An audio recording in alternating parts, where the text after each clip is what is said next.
Hey folks, this is Anatoly, and you're listening to the Solana podcast. And today I have AlphaRay with me, who is the co-founder and the force behind Raydium. So awesome to have you here. Hey Anatoly, really excited to be here. Cool. Can you tell me how you got into crypto, how you got started even building this? Yeah, so back in 2017 December, actually, when Bitcoin was near its all-time peak, my buddies called me up and they were like, "Look, crypto is going crazy. You gotta get in on this."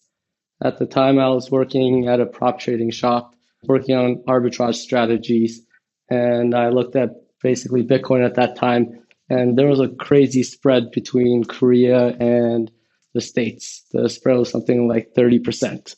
So over the course of a weekend for my first Bitcoin trade, I went to Korea. I bought a Bitcoin on the US market, and then I sold it to my Korean buddy who gave me a bunch of cash for it. We spent some of the cash on the weekend and then flew it all the way back and traded it, put it back into the bank. And that trip really just got me hooked. I did that trip a couple of more times afterwards, and it got kind of tiring.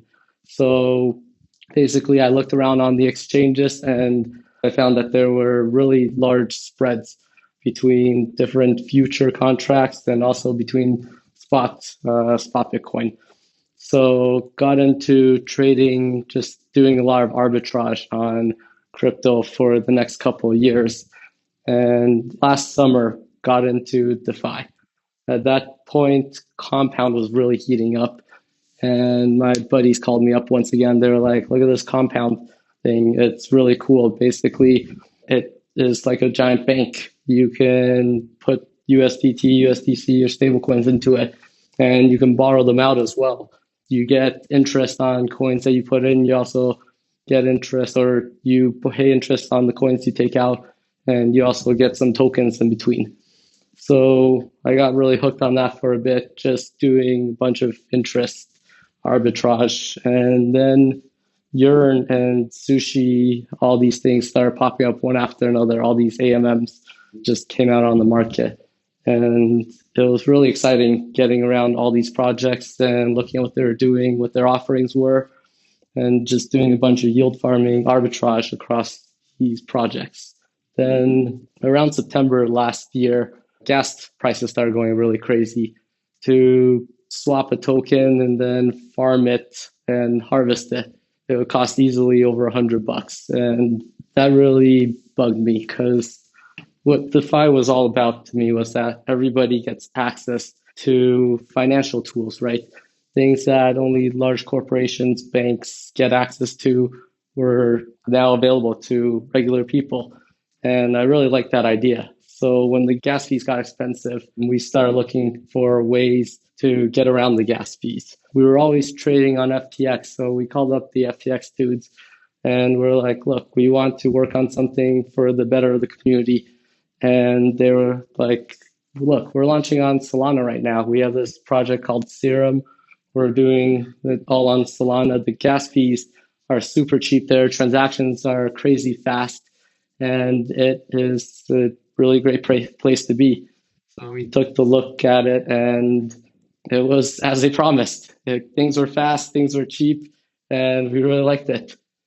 So yeah, that's how we got started. That's awesome. How did you guys approach like the idea for Raydium? What I really like about it is that it kind of borrows the best of AMMs, where you have this simple interface for liquidity providing and earning yields, but it's using Serum and order books and all this really cool tech. Yeah, so when we started, we were talking to FTX when we started. We looked at Serum and we saw the order book and we're like, yes, this is exactly what we need for an AMM, right? We need a trading interface for users that gives them more control than just swapping. The swaps were some of the most painful experiences of your life. When you try and get in on a trade really quickly and the price just moves out of your slippage, you wait 15 minutes and the transaction failed. Right? The order book is really useful in those regards because you can see exactly what orders are out there and you can set the price a little higher. You could just be a little quicker to grab onto those orders. So yeah, this order book was really exciting for us. And That's why we basically put everything on the order book.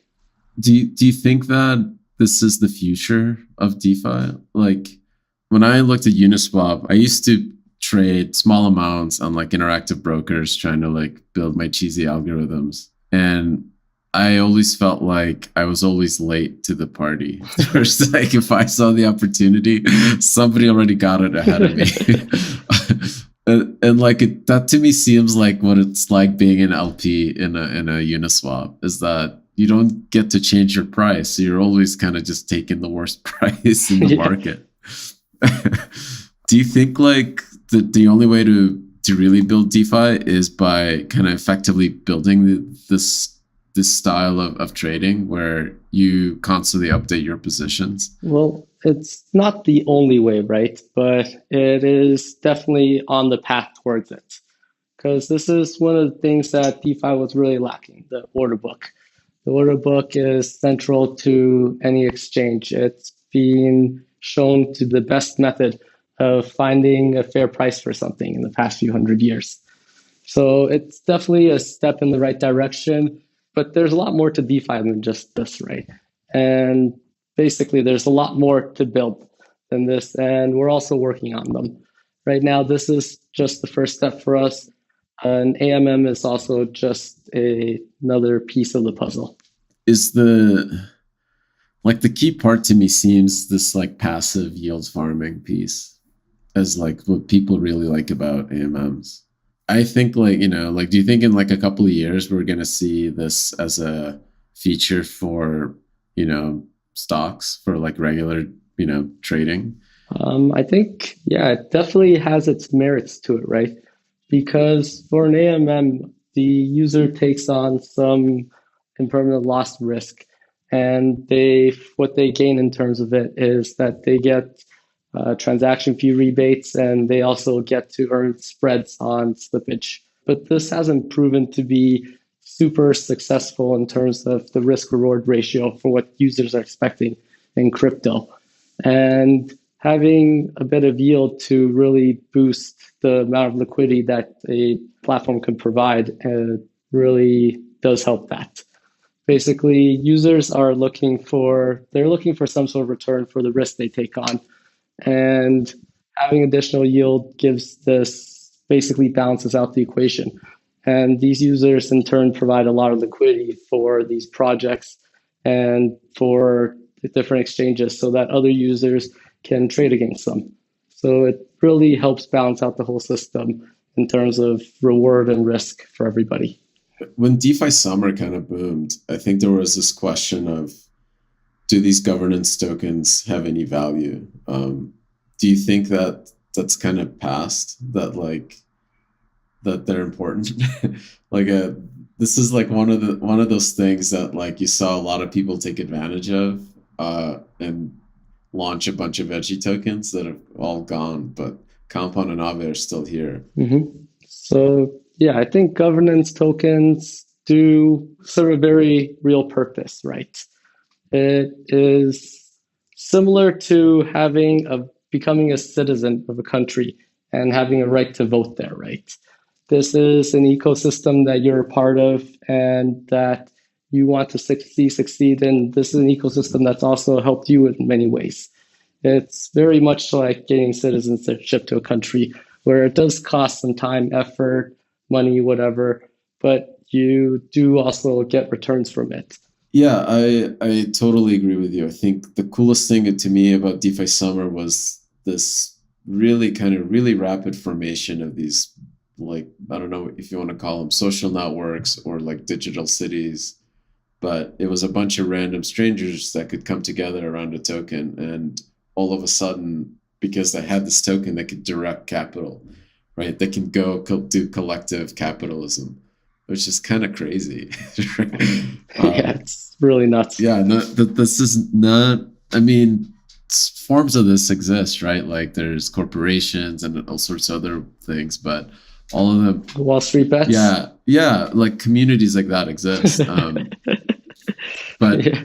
but like not as rapid and as anonymous and as like well directed. Yeah, it is crazy.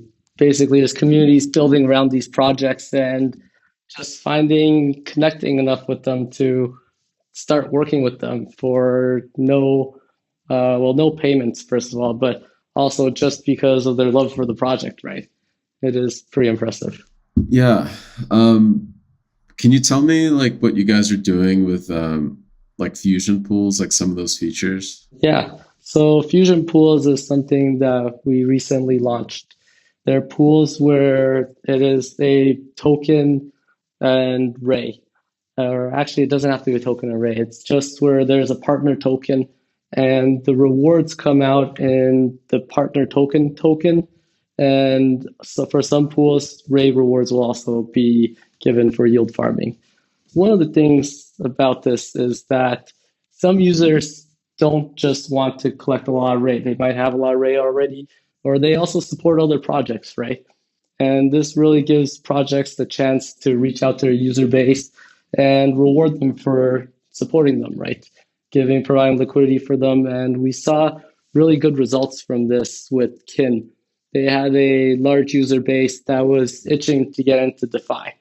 When we launched these pools, it was really obvious that all of them were really excited about it. Their Twitter started blowing up, their community started blowing up, and they started even invading our communities, being just like Kin is going to do really well, and this is really great for them. And we also saw this from their volume and price action in the next few days. Their volume went up about eightfold for the next week or so, and their price doubled over the course of that weekend and has held pretty strong since then. That's awesome. Yeah. I mean, like that's really cool. Do you guys have a bunch of features that I think people don't quite understand because they're used to, they may not understand how like the technical nuance behind it. How does the actual AMM work if it's sharing liquidity with the central limit order book? So what we do is we take all the tokens that users put into the LP pools and we place them onto the order book as limit orders. These limit orders are generally market making orders. So like they're orders that would sit on the order book to provide liquidity for other users to take. The orders are spaced out with a pretty decent bid-ask spread, generally much better than other market makers provide on Serum. And basically, they're calculated according to the K equals XY equation. So the original constant curve product.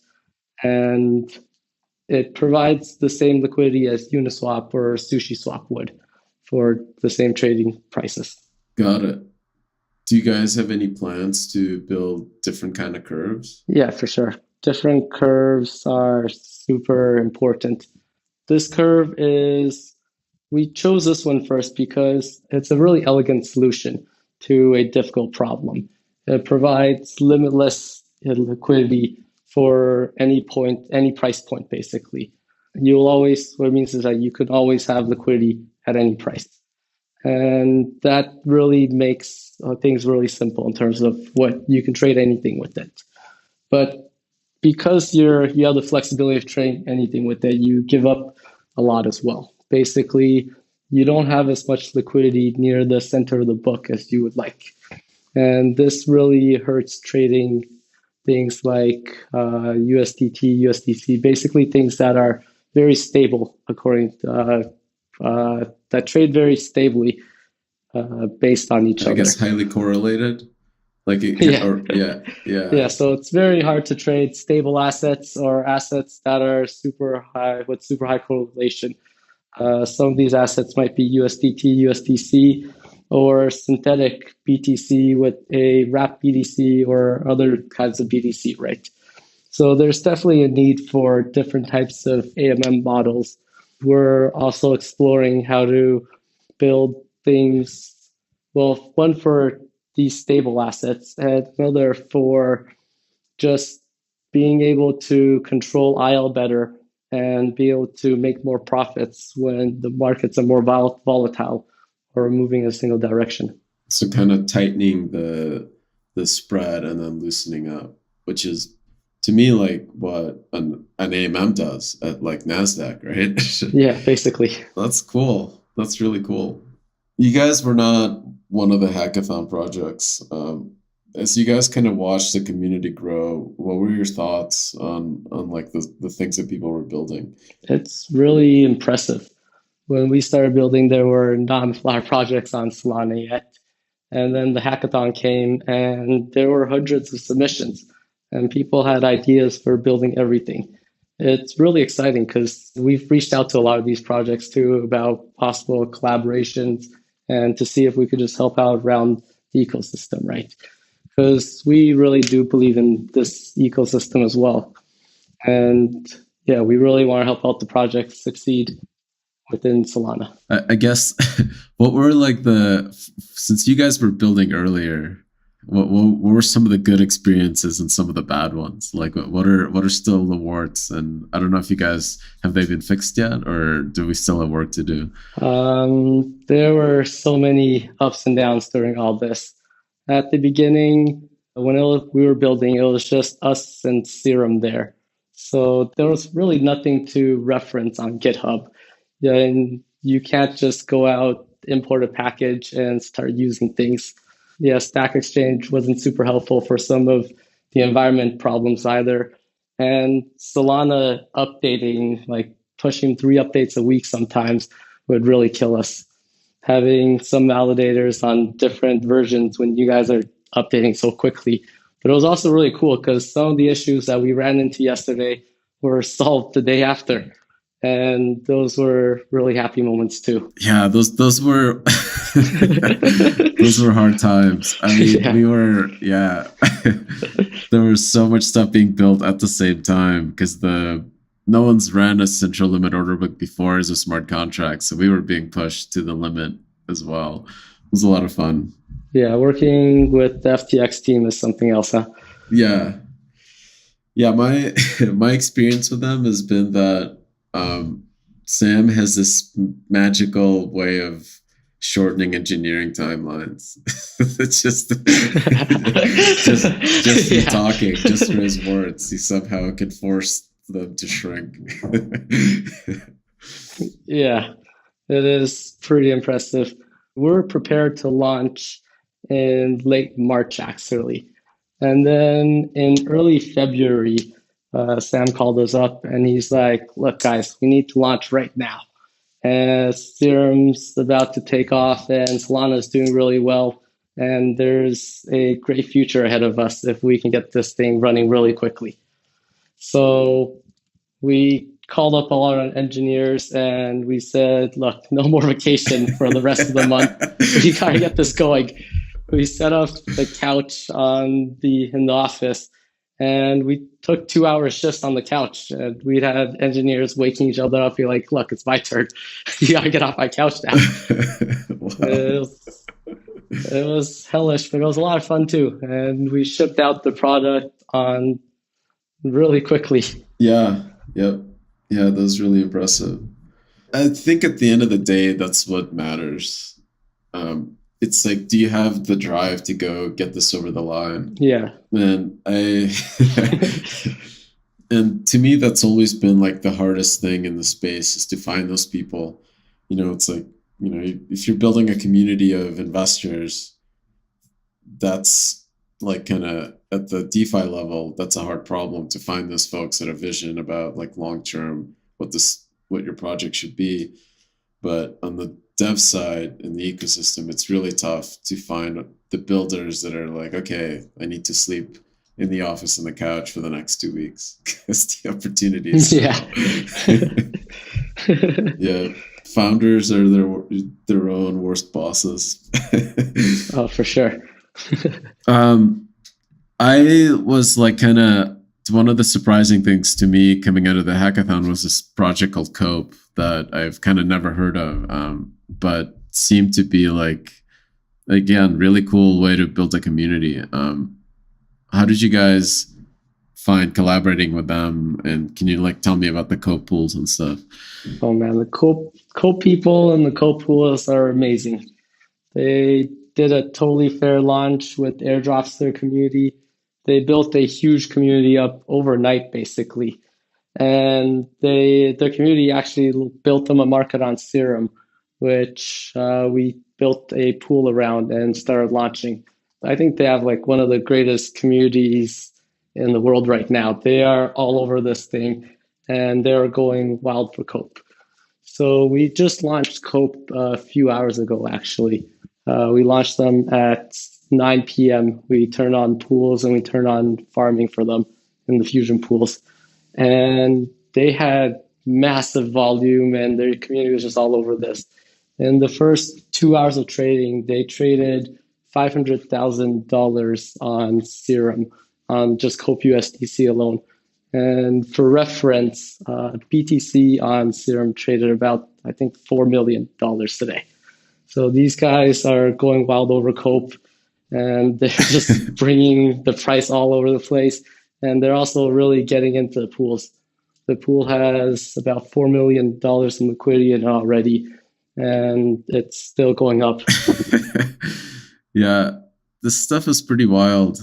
I mean, I'm amazed how quickly they were able to build this thing too. Yeah. What do you guys, I guess, what's in store in the future, if there's things you want to talk about? So one of the projects that we're launching right now is a Raydium launchpad. Basically, we want to help teams do community funding and IDOs on Serum and Raydium. Basically, well, one of the issues we identified at the beginning was that there is a lack of projects on Solana. It's being helped a lot by the hackathon. But one of the reasons why there might be a lack of projects is because there's not a very good way to fundraise on Solana at that time, right? We want to show projects that if they can build here, we have a great fundraising platform with a really good community that will really get behind their projects and that will help them with their launch and help them be able to build a great project in the future. So our Ray Launchpad is a big thing for us that we're planning to launch this month. And aside from that, we've also got the sushi collaboration going. So sushi collaboration is a big one for us too. We've gone through a few levels of proposals already, and they've all been overwhelmingly positive. So the sushi collaboration basically is that on the sushi swap page, we would have another tab called Sushi Swap by Raydium. It's codenamed Bonsai right now. And what it would be is that these pools would all be Raydium pools, and users can deposit their tokens into these pools the same way as Raydium or Sushi and get their LP tokens, then farm with them. And then the farming rewards would be like our fusion pools, where users would get Sushi and Raydium as rewards for these pools. That's super cool, man. This is awesome. I love that you guys are innovating. My dream for like building this platform was like to not copy Ethereum, was to actually do something totally different and then see what happens, right? Yeah. I have strong belief that central limit order books and that like horizontal scaling are like the path to giving all this tech to a billion people. And I love that you guys are like trying to do something different too. And this collaboration with Sushi is like symbiotic, which is really, really cool. Yeah, it's pretty sweet. We really like your ideas and building on Solana. Well, the power you have when you can have a fast chain to work on really makes all the difference in the world about like what you can do on it, right? It's been really cool building here too. Awesome. Do you think that like the DeFi ecosystem is ready kind of for like for consumer retail adoption? Or are we still like two kind of like building for each other still? For retail adoption, yes, I think it is. But what really drives retail adoption is education, right? We've built out a lot of the services that retail users really do need. All of our products or what we're building is very retail oriented, but it is also really hard teaching retail users why they need it or how they can use it and what benefits they gain from using it. So I think that's really the hard part of it. I mean, to me, like I think the challenges are there's so many. Cryptography is hard, the wallets are hard, and the idea of governance is also kind of really unique to crypto. Yeah. Has some parallels to proxy to stock voting, but nobody actually does any of it. Yeah, that's true. the participation and governance in crypto is, 100x bigger than what you see in stocks, right? Like, just kind of crazy. Yeah, crypto people, they are really about having a voice and doing what they want, right? When we threw up our sushi proposal, there were, I think, hundreds of replies on the original forum post. Everyone had their opinion. Everyone talked about their, like, what points that they were trying to get across and what they were feeling about this. Crypto people really like to get involved, and it's really fun being able to have chats with them, seeing what everyone's thinking, and being part of a larger community. What kind of like governance features would you want to see from like the rest of the ecosystem? There's a bunch of folks kind of looking at this, and I'm curious what would make it easier for your community. Across the Solana ecosystem, I think I saw a sneak peek of something like a snapshot system today, right? It looked like it was very similar and it looked a lot prettier actually. So having one of these systems is super useful. And then it just comes down to creating a good governance system where people do get a voice and where people's opinions really do matter, right? Yeah. Do you guys coordinate? I mean, I guess what kind of like groups do you guys use? Is it Discord or forums or both? Right now, we're mostly on Discord. Our team is it's not very large right now. It's super busy. So we're still trying to get all the governance features up and running. Right now, we're mostly going according to our plan for the near future, but we're also trying to organize. We do have a governance chat in Discord, actually, and we're trying to get it a little bit more organized so that everyone can send their ideas out and we can see which people have the best ideas too, right? Yeah. What kind of things do you guys usually vote on, or like look for community support? So we haven't had anything voted on yet, but we are looking for ideas on what to do with revenue, not revenue, but basically fees that we earn. Some users are saying that it should go into staking, which is what we're currently doing. Another set of users are saying that maybe we should put it into a buy and add liquidity model, where we buy a portion of our tokens back and we add it into one of our liquidity pools to like add further liquidity to our tokens. Others are about the buy and burn, and there's been some really good discussion on that recently. That's really cool. That's awesome. Yeah, That's like a thriving community that's like arguing about the right things. yeah, Yeah, what's amazing is that this stuff can change, right? Like you may want to do one thing today and then 6 months from now do another thing. It's all just coordinated online on decentralized platforms. It's pretty wild. Do you know if is your community like regional? Is it people from all over the world?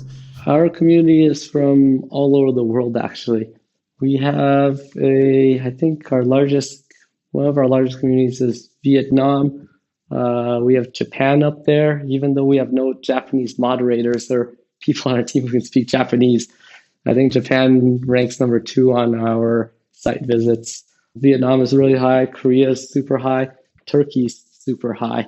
And then we've been seeing some traffic from even Africa recently. Cool.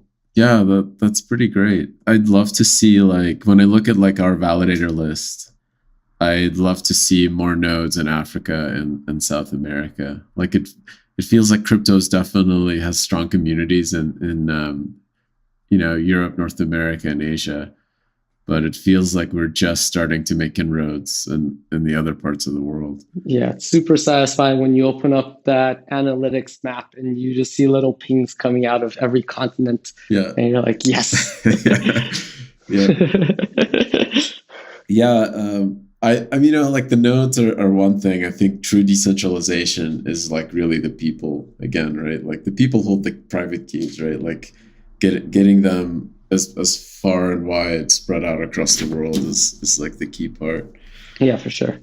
Um, is there anything that you want to kind of share for folks to look out for when this podcast gets shared? One of the projects we're really looking forward to right now is Step Finance, which should be launching around that time. They are building an analytics page for the Solana ecosystem for Serum and also for Raydium. Our site has been a little bit weak on analytics so far, but we hope to change that by working together with Step Finance and by also adding some more API and open sourcing a lot more things for users to start building their own projects around so that they can help us further develop our analytics. That's really cool. Data is one of those things that's really hard to get at, and like this is what I'm jealous of Ethereum is like Etherscan and like doing analytics and all those integrations are I think are quite nice. So I'm excited, to see folks kind of build this out in the ecosystem. Yeah, data is super cool. It's really hard to work with, even harder to make it look nice and to convey your points or find the main points in it.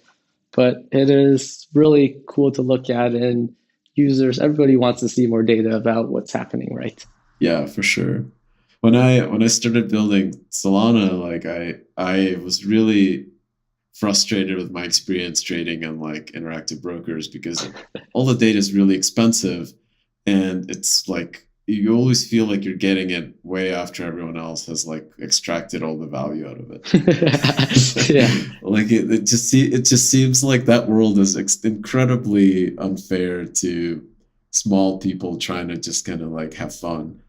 Like it's not fun when you know that the sharks have this advantage that you cannot like overcome, with brains, right? That it makes it not fun to play the game. Yeah, it really ruins it for everybody. We also were part of that. And then we've also done some trading in crypto. And crypto really changes that. Where in traditional finance, you need the capital to really start up. Getting these feeds cost millions of dollars a year, getting all the feeds, connections, co-location, stuff like that. It is a huge capital investment. And yeah, it's really out of reach for everybody. But if you trade on crypto, you just need a cloud server from Amazon for like $15 a month.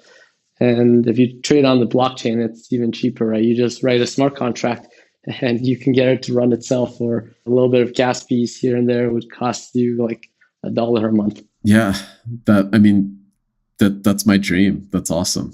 And you guys are making it happen. Yeah.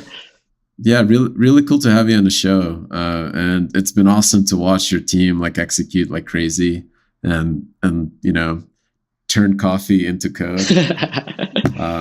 I don't know if you guys drink coffee, but like, So much of it. It's amazing. So I wish you guys like continue having this amazing success and like keep building. Thank you so much for joining me. Thanks for having me. And it's been a lot of fun working with you guys too. You guys do the exact same thing, I think. We were in the early days, we were watching that code just fly by us, updates every day, every hour. It was really amazing. Thank you so much.